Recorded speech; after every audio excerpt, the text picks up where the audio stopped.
Hi, Mozen Mommies. Here I am again, Carmen. Just wanted to introduce to you a sister of mine, close friend from my local church. She went through a situation this week and she wanted to share something as a source of encouragement to us. So please take the time to watch it and I hope you enjoy. Hey moms, I have to share something with you. I normally don't do this, so this is like a really big deal for me. But we had a moment today.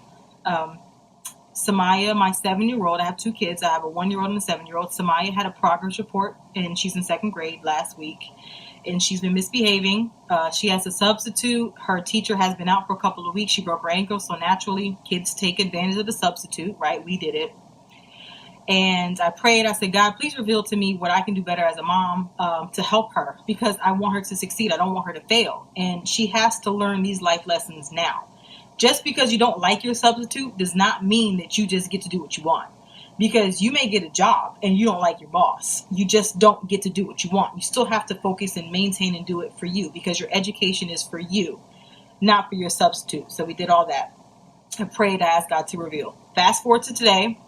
There was a piece of cake, and I had all intentions to share it with her. It was 2 slices, one for her, one for me, perfect. But because Samaya did not get it when she wanted it, how she wanted it, she threw a fit. Now, you're not getting any cake. You can go to your room. So she goes to her room, but then she writes me a note. And in this note, she said things like, parents are supposed to care about their kids, and I feel like you don't care about me because you didn't give me a piece of cake. I haven't had anything sweet all day. How would you feel if Nana did that to you? Right, let that sink in. So naturally, I'm infuriated because it was extremely disrespectful. Like, it astonished me because she's never been bold enough to do anything like that. She's 7, she does 7-year-old things, but nothing like this. So I'm furious. So I have my talk with her. She gets disciplined, all that stuff. Then I started to feel really down and I started to cry because I started to think of all the times I've sacrificed, when it was just me and her, when I was a single mother before I was married, all the things that I had to go through to care for her and nurture her. Like, how dare she?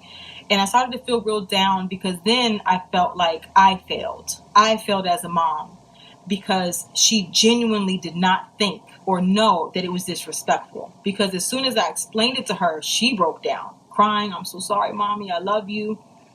But I felt like I failed. How does she not know that? How does my 7-year-old not know that writing her mother a note like that is disrespectful? And, I spoiled her too much. What's wrong? Why didn't I teach her this? Where did I go wrong? I'm a bad mom. My 7-year-old, not my kid, I'm not that mom.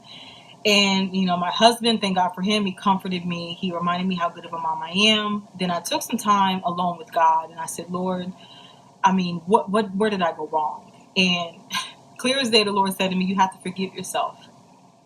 I asked him to show me and he did. But then he said, now forgive yourself.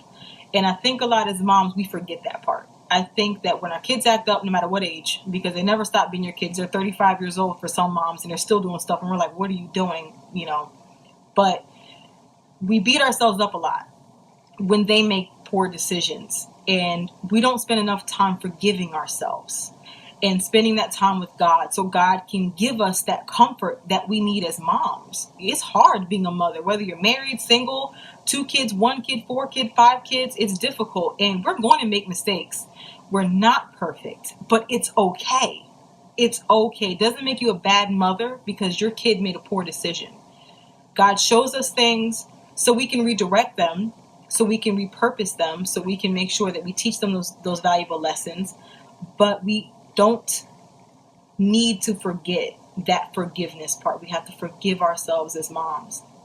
This is a great place to do that. There's plenty of moms on here, and I love hearing from different moms because it shows me I'm not alone. It's not just my kid. My 7-year-old isn't the only one doing stupid things sometimes.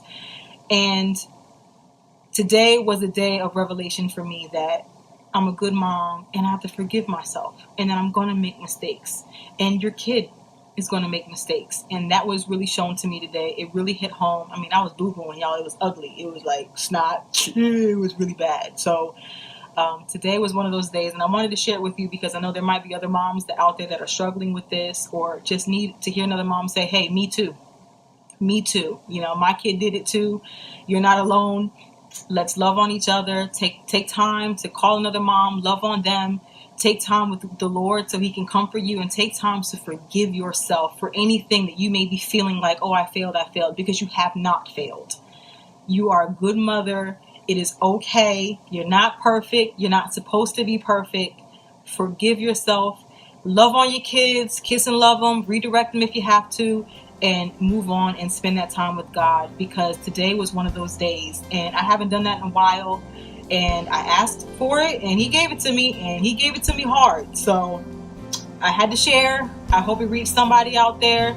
If you want to reach out to me, if you want to talk about anything, I am here. You're not alone. Love each other. Forgive each other. And let's move on.